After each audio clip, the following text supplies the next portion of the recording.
వీక్షకులందరికీ నమస్కారం. కర్కాటక రాశి వారికి అక్టోబర్ నెలలో ఏ విధమైనటువంటి ఫలితాలు కలగబోతున్నాయో ఈ కార్యక్రమం ద్వారా తెలుసుకుందాం. ముఖ్యంగా ఈ మాసంలో ఉన్న ప్రత్యేకమైన గ్రహ సంపత్తిని చూస్తే అక్టోబర్ 10వ తారీఖు దగ్గర నుండి గురువు యొక్క వక్రగతి ప్రారంభమవుతున్నది. తత్ఫలితంగా ఈ రాశి వారికి కొంత గురుబలం తగ్గుతుంది. అయితే 13వ తారీఖున శుక్రుడి యొక్క మార్పు, శుక్రుడు ఇప్పటికీ యోగిస్తూ ఉన్నారు, తదుపరి కూడా యోగిస్తారు కాబట్టి శుక్రబలం ఉన్నది. 18వ తారీఖు రవి యొక్క మార్పు, తృతీయంలో రవి ఇప్పుడు యోగిస్తూ ఉన్నారు. 18వ తారీఖు తర్వాత అర్ధాష్టమ రవి కాబట్టి రవి కొంత ప్రతికూలంగా ఉంటారు. కుజుడు ఇప్పుడు 12వ స్థానంలో ఉండగా 21వ తారీఖు నుండి జన్మ కుజుడుగా ఉంటారు. ఏదైనా కుజుని యొక్క పీడ అధికంగా ఉన్నది.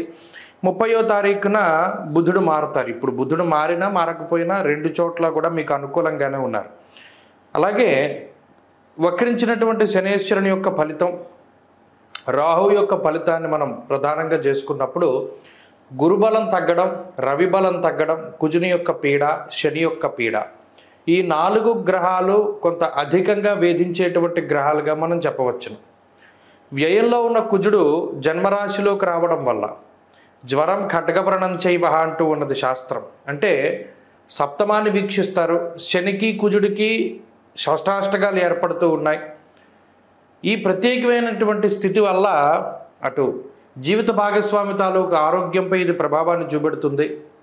అలాగే వ్యాపారం, భాగస్వామ్య వ్యాపారం, వంశపారంపర్య వ్యాపారాలపై ఇది ప్రభావాన్ని చూపెడుతుంది. అలాగే ఎవరైతే కుజ సంబంధమైనటువంటి కారకత్వాలను కలిగి ఉన్నారంటే ఆయా వ్యాపారాలు కానీ ఆయా రంగాల్లో ఉద్యోగాలు కానీ చేస్తూ ఉన్నారు, ఆటోమొబైల్ ఇండస్ట్రీ కానీ, మెషినరీకి సంబంధించినటువంటి ఉద్యోగాలు, వెల్డింగ్ షాపుల్లో పనిచేసేవారు, స్పేర్ పార్ట్స్ అమ్ముకునేటువంటి వారు, న్యాయస్థానాల్లో పనిచేసేవారు, రక్షక శాఖల్లో పనిచేస్తూ ఉన్నటువంటి వారు, ప్రభుత్వ ఉద్యోగాల్లో ఉండేటువంటి వారు, వీరందరికీ కూడా ఈ మాసం కొంత ఇబ్బంది పెట్టేటువంటి మాసంగా మనం చెప్పుకోవచ్చును. ఈ శని కుజుల యొక్క షష్టాష్టక స్థితి, ఆ ప్రభావం ఎక్కువగా భరించేటువంటిది కర్కాటక రాశి వారు కాబట్టి ప్రయాణాల విషయంలో చాలా జాగ్రత్తలు తీసుకోవాలి. ఆకస్మిక ప్రయాణాలు చేయకూడదు. ఎవరిని నమ్మి ఎక్కడా కూడా పెట్టుబడులు పెట్టకూడదు. కోపంలో కానీ, బాధలో కానీ, సంతోషంలో కానీ నిర్ణయాలు తీసుకోకూడదు. ప్రత్యేకించి ఉద్యోగాన్ని అకారణంగా వదిలిపెట్టకూడదు. ఉద్యోగాన్ని మారేటప్పుడు, ఉద్యోగాన్ని వదిలిపెట్టేటప్పుడు ఇంకొక భరోసా ఉంటేనే దాన్ని వదిలి ముందుకు వెళ్ళాలి తప్పితే అన్యత్రా ఉద్యోగ వ్యాపారాలని మధ్యలో మార్చడానికి చేసేటువంటి ప్రయత్నాలు ఇవి కూడా అంత శుభ ఫలితాలని ఇవ్వవు, చాలా ఎక్కువగా ఇబ్బంది పెడుతూ ఉంటాయి. అలాగే జీవిత భాగస్వామి మీతో ప్రవర్తించేటువంటి తీరు, అలాగే వారి యొక్క ఆరోగ్య పరిస్థితులు ఇవన్నీ కూడా కొంత ఇబ్బందికరంగా కనబడుతూ ఉన్నాయి. కుటుంబ పరంగా ఎక్కువ శ్రద్ధ పెట్టవలసినటువంటి మాసంగా ఈ మాసాన్ని చెప్పవచ్చును. అనగా కుటుంబ సభ్యుల్లో అటు తోబుట్టువుల్లో కానీ లేదా దగ్గర వారు, బంధుమిత్రాదులు, వీరందరూ ఎవరైతే ఉన్నారో వారు మీతో మెలిగేటువంటి విధి విధానాల్లో మార్పులు వస్తూ ఉంటాయి. అకారణమైనటువంటి నిందారోపణలు చేస్తూ ఉంటారు. కొంతమంది ప్రత్యేకించి పనిగట్టుకుని మిమ్మల్ని తిట్టుపోస్తూ ఉండడం, మీ మీద దుష్ప్రచారం చేస్తూ ఉండడం, ఇదే వారి పనిగా పెట్టుకుంటూ ఉంటారు. ఆ విషయాల పట్ల జాగ్రత్తగా ఉండాలి. అలాగే ఈ మాసంలో ప్రత్యేకించి భూములు కానీ, ఇళ్ళు కానీ, స్థలాలు, పొలాలు ఇటువంటివి అమ్మకాలు కొనుగోలు చేసేటప్పుడు చాలా జాగ్రత్తగా ఉండాలి. అన్యాక్రాంతం అవ్వడానికి అవకాశం ఉంటుంది. అనగా వంశపారంపర్యంగా వస్తున్న ప్రాపర్టీస్ కానీ లేదా మీ ప్రాపర్టీస్ కానీ అన్యుల చేతికి చిక్కడానికి అవకాశం ఉంటుంది.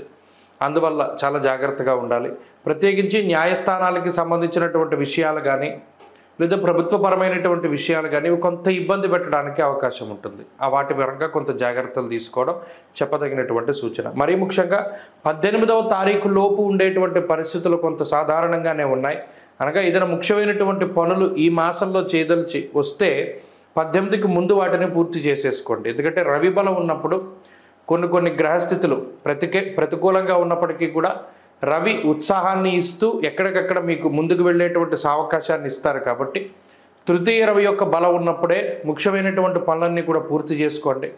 బుధ శుక్రులు ఎలాగో మీకు ఈ నెలంతా అనుకూలంగా ఉన్నారు కాబట్టి లౌక్యాన్ని, తెలివితేటల్ని, అలాగే కుటుంబం మొత్తాన్ని నడపగలిగేటువంటి శక్తిని, ఎవరు సపోర్ట్ ఉన్నా లేకపోయినా ముందుకు వెళ్ళగలిగేటువంటి ఆత్మస్థైర్యాన్ని, ఓర్పుని, సహనాన్ని కూడా ఆ 2 గ్రహాలు ఇస్తాయి. అలాగే ఎక్కడికక్కడ మీరు చాలా కష్టపడవలసినటువంటి పరిస్థితుల్లో ఆ కష్టాన్ని తగ్గించి కొంత మీరు రిలాక్స్ అయ్యేటువంటి విధంగా కూడా శుక్రబుధులు ఫలితాన్ని ఇస్తూ ఉన్నారు. కాబట్టి 18వ తారీఖు లోపు ముఖ్యమైన పనులు పూర్తి చేసుకోవడం, అలాగే ఈ మాసమంతా అనుకూలిస్తూ ఉన్నటువంటి బుధ శుక్రవారాల్లో ఒకవేళ ఏదైనా ముఖ్యమైన పనులు చేయవలసి వస్తే బుధవారం శుక్రవారాల్లో మాత్రమే వాటి కోసం ముందుకు వెళ్ళాలి.